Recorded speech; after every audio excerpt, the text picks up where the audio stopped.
2 Sundays ago, 10-year-old Sammy Teusch took his own life at his home in Indiana. His dad found him, but it was too late.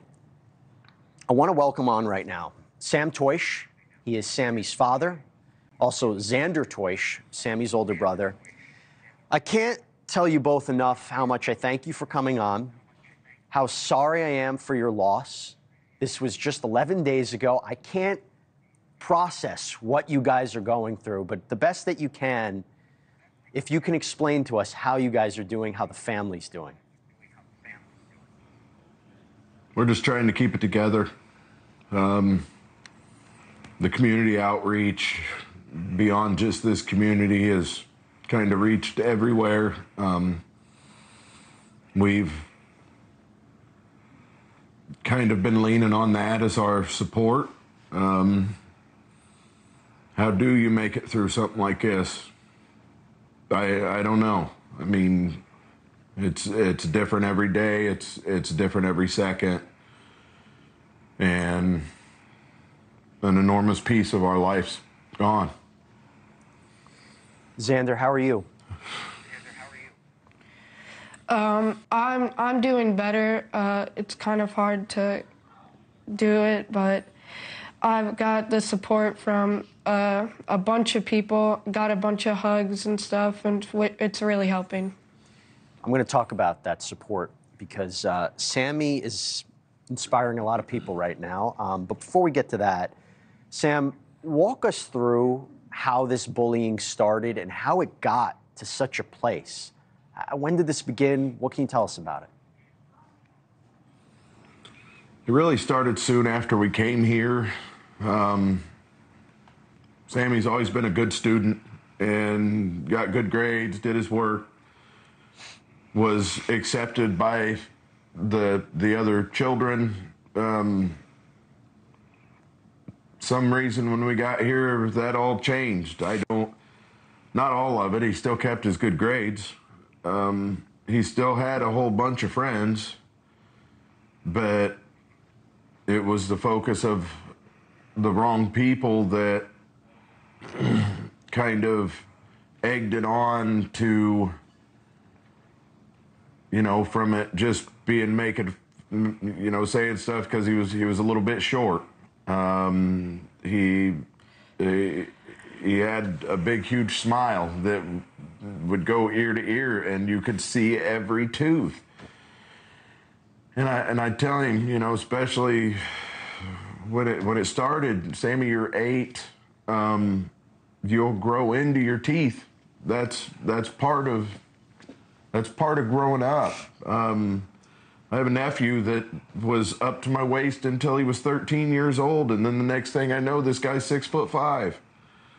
So I would use examples like that to Sammy to let him know that you're gonna blossom, man. You're gonna change. You're gonna grow. I don't know in a lot of ways if me telling him to turn the other cheek was the wrong answer at this point in time, and I keep asking myself the same question,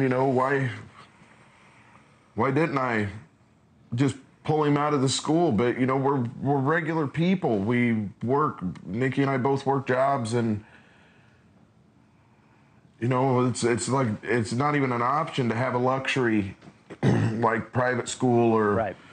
Or a different option. And then even if we pull our kid out of school, the stuff's still going on. What does that fix, And, it went from his teeth to when, his grades kind of started sliding a little bit, and we found out it was because of his eyesight. We'd take him to get glasses, and he loved them. Yeah. He could see the world better. He absolutely loved it for one day. Sam, we're showing these pictures of him. He was an adorable kid. And unfortunately, I've covered these cases before, beautiful. And I'm going to tell you on a personal note, do not blame yourself. You cannot do that. This is a terrible situation. You wouldn't believe, because the support has been amazing. Yeah. The trolls have not.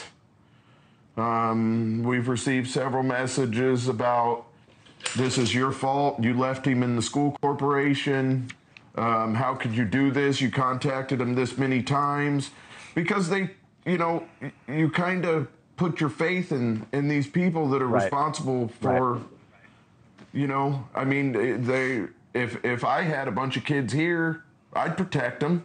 Well, you know what I mean? And I'd also teach them that treating this kid this way is wrong. Right. Why don't you do, Well, here's the thing, and Xander, I want to turn it to you because with Sammy's death, there has been a spotlight put on this, and his memorial was 2 days ago. I understand that he was just buried. Talk about how many people have come forward, people you don't even know, who have been inspired by your brother. What has that been like? It's been amazing and bad at the same time because, it's still sad and stuff. But I like how even though Sammy's gone, it's his story changed a bunch of people, and a bunch of people came to me and told me that Sammy's story changed them and that they feel better now, that Sammy's story helped them make them feel change who they want to be. Yes, Sammy's story made them help change who they want to be and help them be a better person.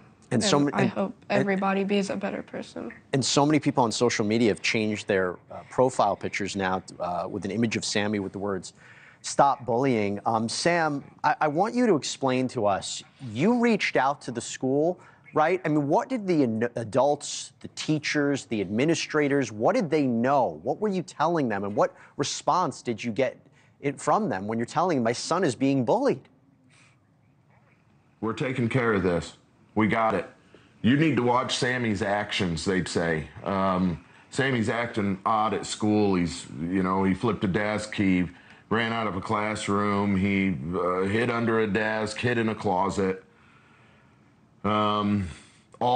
Everything that, as soon as I'd hear this, I'd say, he don't do that here. He's, a normal, happy boy. Of course, this is his safe place. This is where he knew that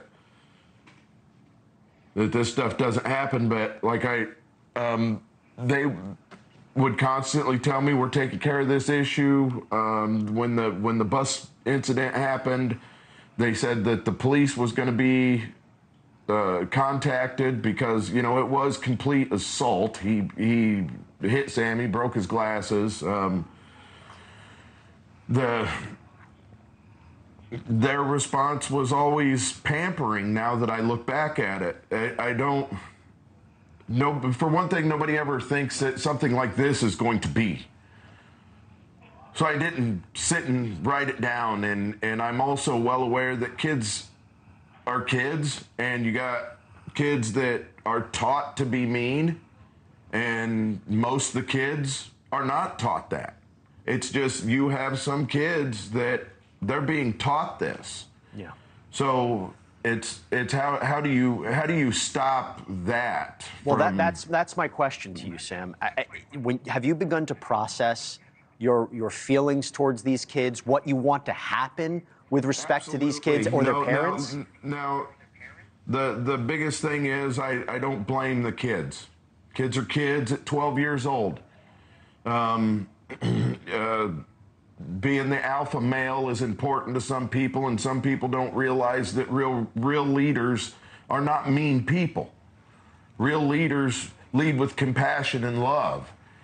At that age, they realize that they can lead by fear of all these kids who actually probably don't even really like them or like them being around. They just do it so they don't get beat up too. It's later on in life when they figure out that wow, I was wrong. We had instances when I was a child, and later on in life, the guys that did that apologized. And so you see that innocence of a child can be corrupted very easily. They're going to do what they're shown. They're going to do what they live at home. That's who they're going to be. And I mean, while it is, yes, this is a children issue, I don't look at it that way. I don't want no ill will. I don't want nobody thinking that they caused this to Sammy. I don't want him to have a life sentence of believing they killed someone. I know that that's kind of weird to say, but I have a problem processing that, because I do look at the innocence of a child. And, you know, we have 9 kids, so we have kids from 10 to 29, just going to turn 30 here in a month. And it's really shown in the educational system in the way that things are done, and zero tolerance bullying. Well, I guess zero tolerance bullying means these days if somebody hits you in the face with an iPad on the bus and breaks your glasses, you're going to get kicked off the bus too. So let me ask you this. I don't know what zero tolerance means. No, I understand. And, you know, it's hard to process how this happened and what happens next. But Sam and Xander, can you share with us the last moments you had with Sammy? If you could tell us what that was like. Saturday. It's great. So on Saturday, we went to this place called Pins, and we played like pinball and like ping pong and stuff, ring toss. And then that night, one of the girls that was sleeping over here, one of my sister's friends, got a call from one of the kids that were bullying Sammy, and we were watching a movie, and he was just like calling Sammy names and stuff. And later that night, when he went to go upstairs, I told him to come back down here, and that I would play Roblox with him because that was his favorite game. And I told him, if you ever like need me, I'll be here, and if you like need me to like get the bullies away from you, I will. And I said goodnight and I love you, and he fell asleep on the couch.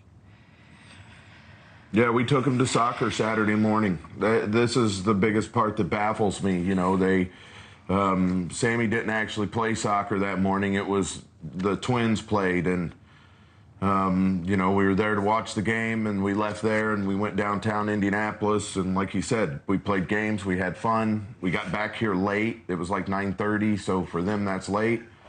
I fired up the grill and we barbecued hot dogs and then roasted marshmallows over the hot coals. You know, upstairs, our bedroom is hooked to the little family room up there. So the kids are in the family room watching TV just like normal, and we're in our room watching what we're doing like normal. I was blindsided by all this, you know, even what Xander said. Of course, now I knew that was going on, but then I didn't. It was midnight. You know, it was bedtime anyway. Most of the time they'll sit there, watch TV, and fall asleep. It was just a day, you know. Mm-hmm. I'm sorry, sir. No, you go right ahead. I was just going to say, those memories you have of him, and we're showing so many pictures of Sammy smiling, that's what I hope you keep remembering about him. That's what I want people to remember about him. That's all I see. Yeah. That's what I want everybody to know. Yep. You know, I've thought before in cases like this, where was the parent? What was the parent doing? You know, literally, we're all right here. I was making breakfast. It wasn't an extraordinary morning, you know. It was just a morning. It was just like every other day. It didn't seem anything special about it in the morning. You know, it's so much to where I can't process the thought of Sammy even, like I told Nikki, you know, how does he even know how to do anything like this? You know, where because I don't want to say we shelter them, but we have them all the time. They're always with us. The only time they're not with us is when they're at school. They'll tell you that. On day 3, or 2, that was the longest Sammy had ever been away from us. So, I mean, he's 10 years old, and it's not because we keep him in. It's because we're always doing stuff as a family. You know, if I need to go get a gallon of milk, we load everybody in this house up and go get milk. I mean, you know, somebody else was saying something about the whole social media thing. Well, Sammy, he did have a phone, but he might have used it 10, 20 minutes a day sometimes, and it would go sometimes stretch into 4 or 5 days where he wouldn't touch it. He's going outside and playing. That's what he did. I got a pond out back that's a young pond, so it has a whole bunch of little teeny bluegill in it, and he'd go out there and catch bluegill for hours. And, you know,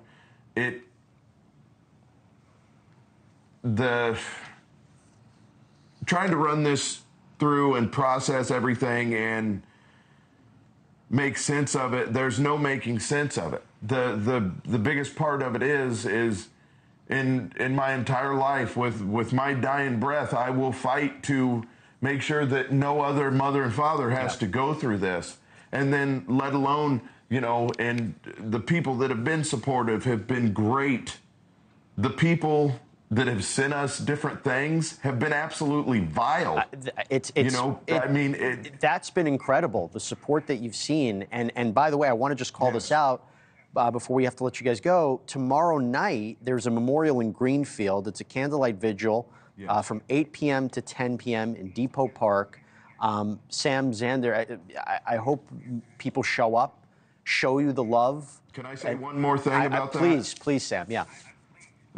So the candlelight vigil tomorrow night it's in memory of Sammy. I've heard so many people, you know, because people are up in arms, and I understand there's nobody on this planet matter about this than me. But I don't want this to turn into some, you know, humongous protest that's, you know, this is about loving Sammy. Right. If that, you know, I understand we want action, but you're not going to get action hating people. Hate caused this. Hate caused this. And we're not going to fix it with hate. We're not going to fix it being mean. We're not going to fix it being, you know, of course anger's involved. I'm not going to sit here and say that anger is not involved, but I don't think that So listen, evil is going to fix this. Sam and Xander, that message I think is going to resonate with people. I want to thank you for coming on, talking about Sammy, talking about your experience, sharing this message. From all of us here, we're wishing you all the best, and I'm so sorry for your loss and what you're going through, but thank you so much for coming on tonight. Really appreciate you both. Thanks, sir. Can I say one more thing? Yes, Xander. I really hope Sammy's story has a change in all of your lives, so nobody will ever have to go through this again, and I hope you remember Sammy forever. Xander. Thank you. That was beautiful. Thank you. Appreciate you both. Thank you for watching. Go to NewsNationNow.com to find NewsNation on your television provider, and don't forget to click the red subscribe button below to get more of NewsNation's fact-driven, unbiased coverage.